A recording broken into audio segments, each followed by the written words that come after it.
दलितों का कौन होगा बड़ा नेता, आकाश आनंद या चंद्रशेखर? कौन संभालेगा बागडोर? दलित राजनीति का भविष्य किसके हाथों में? मायावती की विरासत को आगे बढ़ाएंगे आकाश आनंद या चंद्रशेखर का संघर्ष पड़ेगा भारी? 2024 का लोकसभा चुनाव सिर पर है। सियासत के सबसे कठिन समीकरण को साधने की जुगत जारी है। सवाल है कि दलितों की राजनीति में कौन किस पर भारी है? मायावती के आशीर्वाद से उनके भतीजे आकाश आनंद की बड़ी तैयारी है या फिर भीम आर्मी चंद्रशेखर आजाद की लड़ाई करारी है? ये कुछ सवाल हैं जो राजनीतिक गलियारे में पिछले कुछ दिनों से तैर रहे हैं।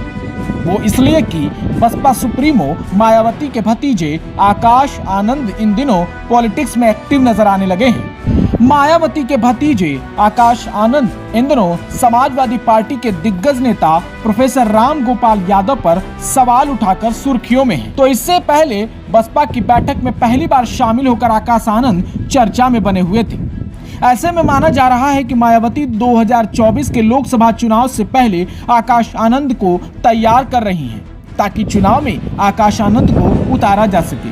कयासे ये भी हैं कि आकाश आनंद को किसी सुरक्षित सीट से चुनाव लड़ाने की तैयारी चल रही है। दलित राजनीति में पिछले एकाध सालों में एक नाम जो बड़ी तेजी से ऊपर आया है वो भीम आर्मी चीफ चंद्रशेखर आजाद का है। चंद्रशेखर दलितों पिछड़ों के मुद्दे पर मुखरता से न सिर्फ बोलते हुए दिखे हैं बल्कि कई आंदोलनों में भी शामिल रहे हैं। कई लड़ाइयां उन्होंने खुद भी लड़ी हैं। ऐसे में माना जाने लगा है कि उत्तर प्रदेश से दलित राजनीति की जमीन पर कोई नेता संघर्षों के बूते खड़ा हो रहा है तो वो चंद्रशेखर आजाद है। चंद्रशेखर आजाद के बढ़ते कदम से मायावती और बसपा के नेताओं में असुरक्षा की भावना है। मायावती को ऐसा लगता है कि चंद्रशेखर का आगे बढ़ना और लोकप्रियता उनके भतीजे आकाश आनंद पर भारी पड़ेगी। चंद्रशेखर की संघर्ष वाली छवि के सामने आकाश आनंद की विरासत वाली छवि धुंधली पड़ जाएगी।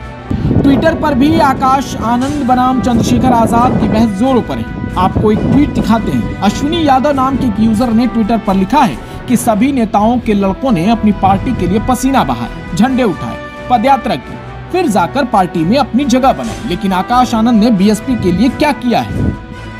दरअसल बसपा सुप्रीमो मायावती की छवि अब एसी कमरे में बैठकर ट्वीट करने वाली नेता की हो गई है। कुछ ऐसी छवि बसपा के नेशनल कोऑर्डिनेटर आकाश आनंद की भी है। आकाश आनंद युवा तो हैं, लेकिन वो युवा जोश दिखता नहीं है। आकाश आनंद भी लिखा हुआ भाषण पढ़ते हैं। उनकी सभाओं में भाषण देने के लिए टेलीप्रॉम्प्टर लगे होते हैं। तो दूसरी ओर चंद्रशेखर की छवि एक धाकड़ और फायर ब्रांड नेता की है जो दलितों के हित में बेबाक और दमदार बातें बोलते हैं और भाषण के लिए जाने जाते हैं। उत्तर प्रदेश में दलित राजनीति का नया चेहरा आकाश आनंद होंगे या फिर भीम आर्मी प्रमुख चंद्रशेखर, ये तो आने वाला वक्त ही बताएगा। लेकिन दलित वोटर्स तय करेंगे कि उनके भविष्य का नेता आखिर कौन होगा। ब्यूरो रिपोर्ट, खबर तक मीडिया।